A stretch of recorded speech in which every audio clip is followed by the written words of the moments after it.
I was working at Brooke Army Medical Center, BAMC, San Antonio. I remember walking in to work, walking down the hallway in the basement, and I realized that, and I knew I was feeling this way, but I couldn't articulate it to myself until I realized that I was there, but I wasn't present. I was going through motions of being there, wherever there I was supposed to be. I was just going there, but at no time did I feel present. And for the first time, I've been depressed before, experienced the emotional depression, but nothing like that, where it felt so dark and realizing I was there, but I wasn't present. So I immediately realized, because I got scared, that I reached out to some colleagues of mine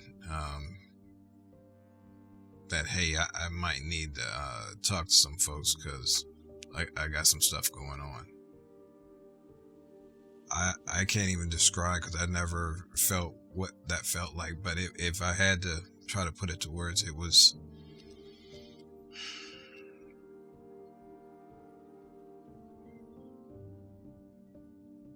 I would have to say that it was,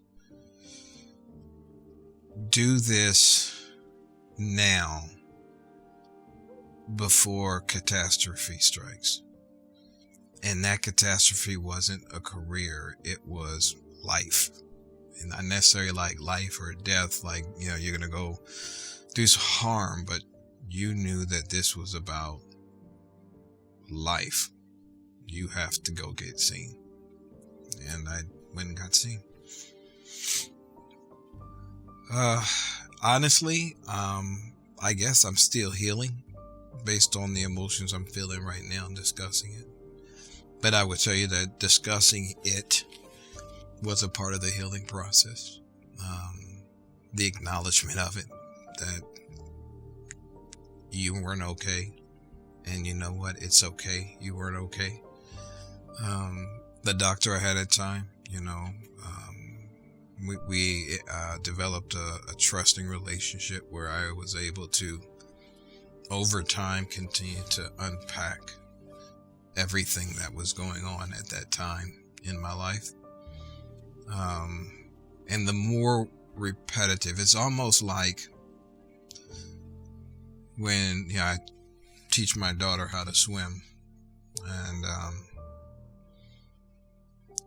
you start her off at the wall and you just say, swim this far and nothing more. And that's it. And then the next time, go back to the wall. And it's the next appointment. All right, now, honey, I want you to swim to me this far. All right, great job. Now go back to the wall. And eventually you're at the halfway or 75% of that whole pool. And like, all right, babe, this is it. You're ready now. And until you're able to take that journey and whatever the crucible experience is, and really dig deep, pull back those layers. But with each appointment, that was happening until culminated where we felt like, you know what, you've kind of run your course here. Continue to acknowledge it, continue to talk through it, continue to reflect on it without going back. That was the biggest thing, was about how do you acknowledge it without going back to the dark place. So that's what we really worked on, was it's okay after you finish your appointments to acknowledge it, to talk about it, to use it as an opportunity to encourage others and relate to others. I would tell you that's the thing that the whole experience made me more sensitive to: empathy. Being more sensitive and empathetic to other people's challenges in life. So it definitely softened me up a bit. When life hits you hard, you come out on the other end and you reflect on it. I don't think I would be the commander I am now, the officer I am now, the father, husband I am now, if I didn't complete the process of going through the experience, coming out on the other side. But it all started with recognizing, again, I needed help. And if I had never reached out and got help, I would have done what a lot of people do, is push it down until it explodes in an unhealthy way.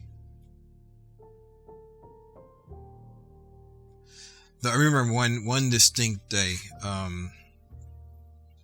I was still working through my recovery. I had to go to pre-command course though, so I had to get a break in treatment and go to the command course at Fort Leavenworth. And I remember being in the Lewis and Clark building in the auditorium, and I felt isolated. I felt alone. I felt like I wasn't valued. That was the biggest thing. I felt like, now that my career kind of taken a turn, I felt like I was less valued to the team. You know, everybody else, my whole cohort, my whole peer group is moving on. I have to stay behind. I felt